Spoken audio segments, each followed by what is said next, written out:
Hey, what's up guys? Ayan, it's me again, Pinoy General Worker. So for today's vlogs guys, ayan, mag-chase haul tayo ng Yamaha Mio Soul gamit ang Yamaha Lube Motor Oil na Blue Core for automatic transmission. At kung bago ka pa lang pala sa channel ko, huwag mong kalimutan mag-subscribe, i-click mo yung notification bell para maging updated ka lahat ng mga bagong uploads ko. So let's go guys, ayan, samahan nyo ako para malaman natin kung paano yung buong proseso.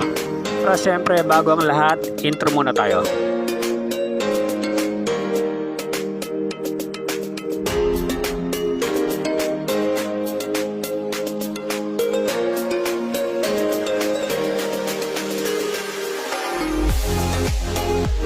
Mga pala kakailanganin natin guys, ayan, meron tayong dalawang empty container na paglalagyan natin ng used oil, plus meron tayong malinis na basahan, compressor, plus yung socket na 17mm na pantanggal sa ating drain plug. Of course, syempre yung ating Yamaha Lube na Blue Core for automatic transmission. Tatanggalin muna natin guys yung drain plug sa gilid para malinis natin yung strainer.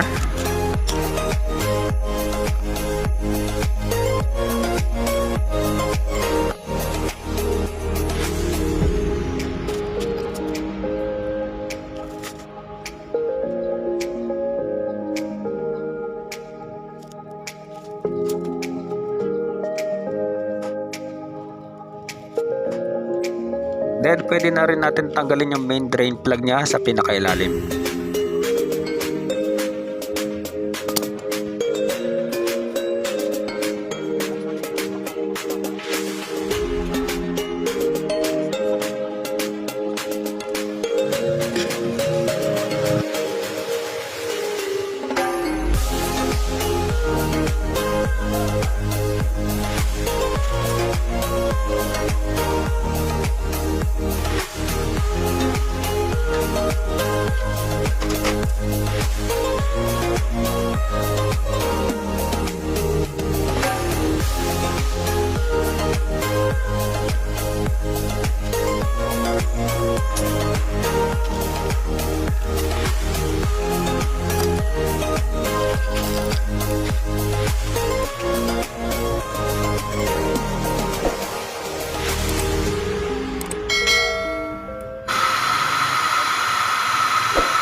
So ayun yung natanggal nating used oil guys. Ayan, kung mapapansin nyo, napaka-kaunti ng ating natanggal na used oil.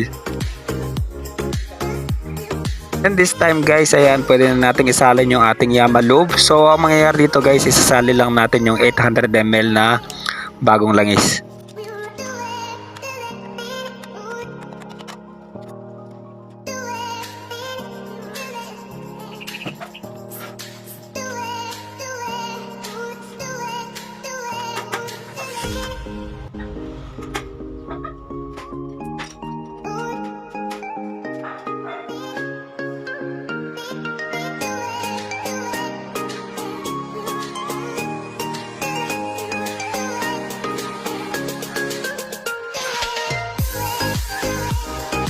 Na yun guys, kailangan natin pandarin para mag-circulate yung langis na ating nilagay.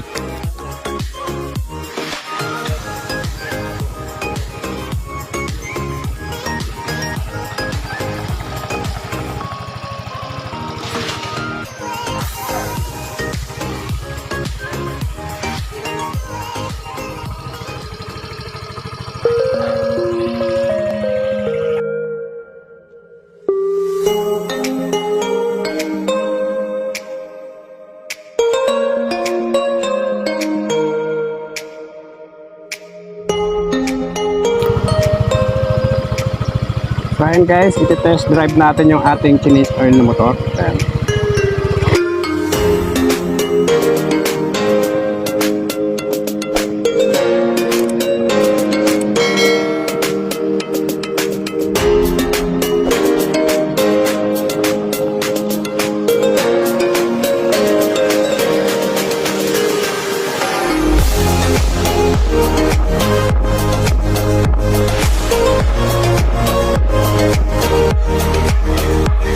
So ayan guys, so far naging maganda yung performance ng ating Yamaha Mio Soul. So okay yung pagkaka-change oil niya. So maganda yung lubricant, yung oil na ating ginamit, yung 40 Blue Core ng Yamalube. So ayan guys. So that's all for today's vlogs guys. Thank you for watching and see you on my next vlog.